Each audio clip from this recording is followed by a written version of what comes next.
Oh, Akbar.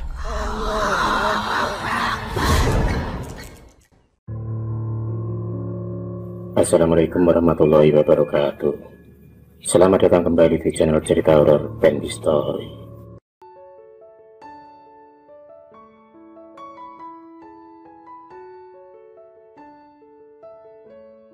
Tampak berdiri megah sebuah rumah berlantai 3 yang terlihat besar dan mewah. Rumah yang paling mewah di antara rumah-rumah para warga desa lainnya.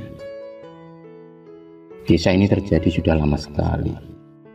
Kisah yang menceritakan tentang tumbal-tumbal pesugihan. Pak Darmo adalah seorang yang kaya raya. Dia sangat terkenal di desanya. Kekayaannya sangat melimpah dan bertambah terus-menerus, seperti ada saja sumbernya. Pak Darmo mempunyai 3 orang asisten rumah tangga dengan pekerjaannya masing-masing. Mereka bertugas dari pagi hingga sore hari. Istri Pak Darmo yang bernama Bu Anis masihlah sangat muda. Ia masih berumur 40 tahun. Ia adalah wanita sosialita yang karena kekayaan suaminya itu ia bisa membeli apa saja yang ia mau dan mau kemana saja. Bu Anis sangat pandai merawat tubuhnya. Tubuhnya tampak padat dan kenyang. Kulit putih mulus bersih bersinar dan bau parfum yang tak akan ketinggalan. Bau parfum yang sangat menggoda khas melekat di tubuh Bu Anis. Maka tampak sempurnalah hidup dari Bu Anis yang bergelimang dengan harta kekayaan.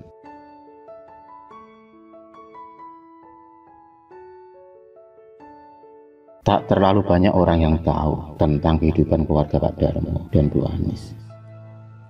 Karena mereka sendiri jarang bersosialisasi dengan para warga desa sekitar.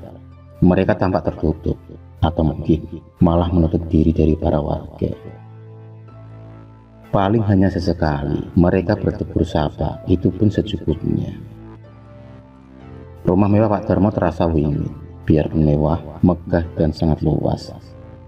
Tapi setiap warga desa yang melihat rumah Pak Darmo merasa rumah tersebut memiliki pandangan yang sepi, meskipun banyak lampu-lampu yang terpasang di sana-sini.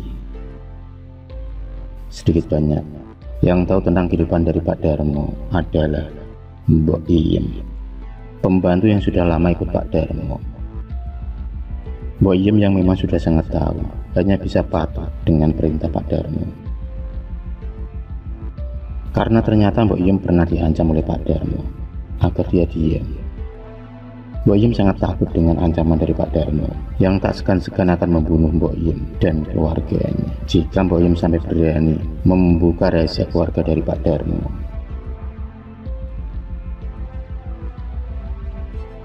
Mbok Iem sendiri tahu sebuah rahasia dari kehidupan Pak Darmo dan kekayaannya. Hal itu diawali ketika Mbok Iem ikut bekerja di rumah Pak Darmo yang saat itu masih meninggali rumahnya yang belum dibugar, dibikin besar lagi. Malam itu saat Mbok Iem habis bersih-bersih dan cuci piring di dapur, sekitar pukul 1 malam, Mbok Iem terbangun dari tidurnya. Dan ia pun ingin pergi ke dapur untuk mengambil minuman. Tiba-tiba Mbok Iem mendengar suara lirih dari sebuah kamar. Karena penasaran, maka Mbok Iem kemudian melangkah mencari arah suara lirih tersebut. Dan tanpa diduga-duga, sampailah Mbok Iem di kamar juragannya, yaitu kamar Pak Darmo, yang kala itu ternyata pintunya terbuka sedikit.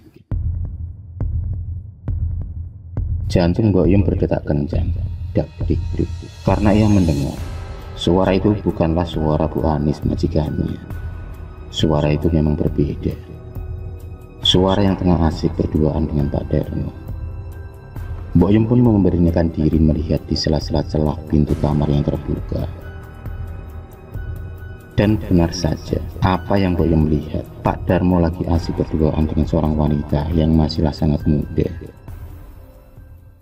Karena tak mau mencampuri urusan majikannya, maka Mbok Iem segera melangkah pergi. Namun, baru saja Mbok Iem melangkahkan kakinya, ia mendengar suara seorang wanita yang tampak kesakitan seperti sesak bernafas. Mbok Iem pun kembali membalikan badannya, dan ia pun melihat suatu pemandangan yang menakutkan. Mbok Yum melihat sosok makhluk tinggi besar yang sedang mencekik dan menggigit leher wanita tersebut. Rasa kaget yang mendadak membuat Mbok Yum terpaku, gemetaran, dan tak bisa berkata-kata. Tiba-tiba kemudian tubuh Mbok Yum bisa digerakkan. Dia pun secara mengendap-endap meninggalkan pintu kamar majikannya itu, dengan masih hati berdebar-debar menyaksikan kejadian yang mengerikan itu. Ia pun berjalan dengan pelan, dia pun berjalan menuju ke dapur. Dia masih tak percaya dengan apa yang dilihatnya. Sesampainya di dapur, Mbok Yum segera mengambil segelas air putih dan segera Mbok Yum pun meminumnya. Setelah kerongkongannya terasa basah oleh guyuran air dari gelas itu, maka agak tenanglah Mbok Yum. Apa mungkin Pak Darmo mengambil pesugihan? Gumam Mbok Yum di dalam hati. Waktu pun berjalan. Beberapa bulan kemudian, Pak Darmo membongkar dan merenovasi rumahnya lebih besar lagi, menjadi berlantai 2. Tiba-tiba Pak Darmo mempunyai uang yang sangat banyak dan berlimpah. Entah dari mana asalnya itu uang. Dari tahun ke tahun kekayaan Pak Darmo semakin bertambah. Tapi dia tak tahu Mbok Yum melihat beberapa pembunuhan yang terjadi di rumah juragannya itu. Dan sampai suatu malam, saat Mbok Yum berupaya mengendap-endap, saat itu Mbok Yum melihat Pak Darmo yang tengah asik dengan gadis kecil yang amat sangat muda umurnya.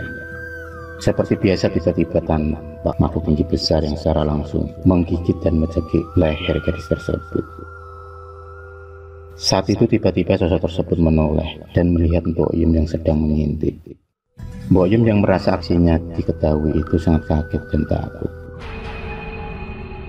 Sebelum sempat Mbok Yum berbalik, tiba-tiba pintu kamar pun terbuka dan Pak Darmo keluar. Pandangan Pak Darmo sangat marah kepada Mbok Yum. Pak Darmo pun mengancam Mbok Yum agar tutup mulut kalau ingin selamat. Dan beberapa kali Mbok Yum melihat kejadian serupa, dan pasti setelahnya kekayaan Pak Darmo akan bertambah banyak lagi. Hingga suatu ketika Pak Darmo tak sanggup lagi mendapatkan tumbal-tumbal gadis perawan untuk dipersembahkan sebagai pesugihannya. Semakin hari kekayaan Pak Darmo pun semakin berkurang, dan berkurangnya sangat cepat. Kini yang tertinggal hanyalah rumah mewah Pak Darmo. Harta yang lainnya pun ludes, hilang tak berbekas. Dan hanya Mbok Yum lah yang masih bekerja ikut Pak Darmo.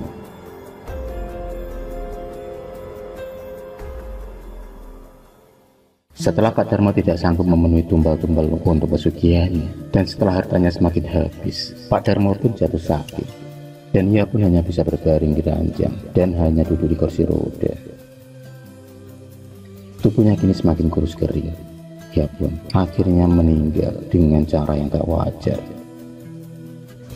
Sementara Bu Anis yang sangat kaget dengan keadaannya yang berubah drastis, ia pun kini jatuh sakit, dan ia pun menderita depresi karena kejadian itu.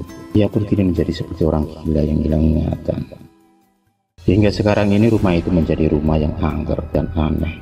Banyak penampakan-penampakan yang terlihat di rumah tersebut.